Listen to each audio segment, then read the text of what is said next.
How do, folks? It's the 6th of October, Monday after the last inspection. Lovely day it's just turned out to be, and I just thought at some point I was going to do a video of where do you locate an apiary. And as you can see, this is the view from the introduction video. And yeah, I just thought, if you're a new beekeeper, what would you consider when trying to find a suitable spot? Well, the first thing to consider is just somebody will give you a spot, basically. That's the first thing. Not everybody wants bees on their territory. Some people love it, some people don't like the idea.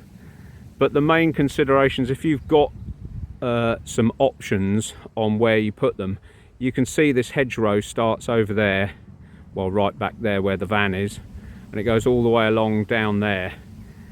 And so I decided to put them underneath that big oak tree. Bees normally would build a hive 10 foot up, so about there roughly. Now, you know, if you're going to get into building platforms to put beehives on, fair enough, but most people haven't got that luxury. So all mine, as you've seen in the videos, are all on stands, and that that fence there is 3 meters at 1 meter high. So 3 meters would be, you know, about here-ish. That would be where the entrance would be. And so the bees would use this canopy as a homing device, if you like. So when they've been out flying and they need a marker to get home, they would see that above this hedge line, obviously, which runs from there and then up over the top and down again. So that's one consideration. As I've said on quite a few videos, they are forest creatures, so they're used to living under trees, but there's a lot of conjecture about, you know, is that the right thing to do, to put them under trees or not, because the branches might fall on the hives and this might happen and that might happen. Well, personally, in the height of summer, I prefer it. Everything with the hive is to do with keeping everything constant temperature if you can. So that split bamboo, that stuff allows the wind to circulate through but keeps the main draft off the entrances of the hive, as you've seen. And yeah, that would be like they would come in a flight line there. They're just dropping down a bit lower than they would normally. So that's my consideration. Also, there is a footpath behind them but not in front of them. So their flight line will be coming from sort of up here somewhere, 30 degrees down like that into the hive. So they'll be above people's heads, but if you have a footpath running along there right in front, that is a bit of a no-no. You've only got to have somebody with hairspray on or the wrong perfume and they will, you know, they'll bundle into them.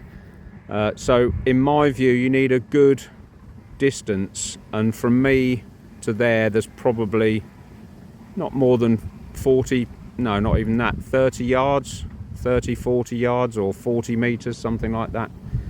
So yeah, until you get to the edge of the field, and then they've got to fly up over a fence or a hedge again.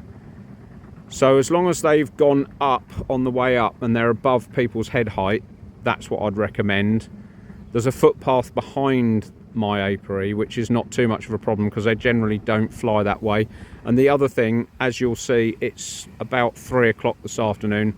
The sun is shining that way, so they're facing south basically, and the prevailing wind is in from this side, which is why I've put that higher bit there, just to keep the prevailing wind, to try and lift it up over the top of the apiaries there, the hives there, so that, you know, anyway, because it's quite exposed down into the valley there. They're up at the top of a hill, and in the winter the wind whistles through there and it's bitter. And if it comes from that side, luckily I've got holly most of the behind me there. That's an evergreen, so that keeps the wind off the back of them, the chill off the rest of them. And then, but basically it's plain sailing until you get to Greenland. That's heading north, so that's bitter and evil when the wind comes in from that direction.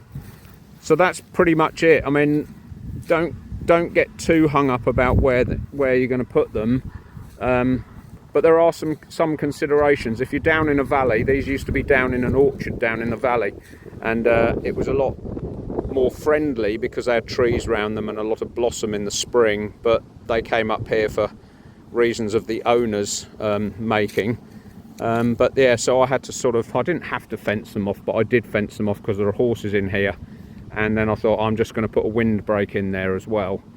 So yeah, that's about it really. Don't, like I say, don't get too hung up about it, and don't worry too much whether you've done the right thing or the wrong thing. And you know, you don't have to worry if your stands aren't quite as, you know, substantial as this. You know, these are big stands, but as you've seen, you know, you get 2 hives on there and there's 3 supers. That's 120 pounds of honey, and you've got another colony, little baby colony next to it. You know, there's a lot of weight on there, so I just try and build everything to last. So yeah, that's basically it. And as you can see, they're all flying and all enjoying themselves. That's really just where to site an apiary.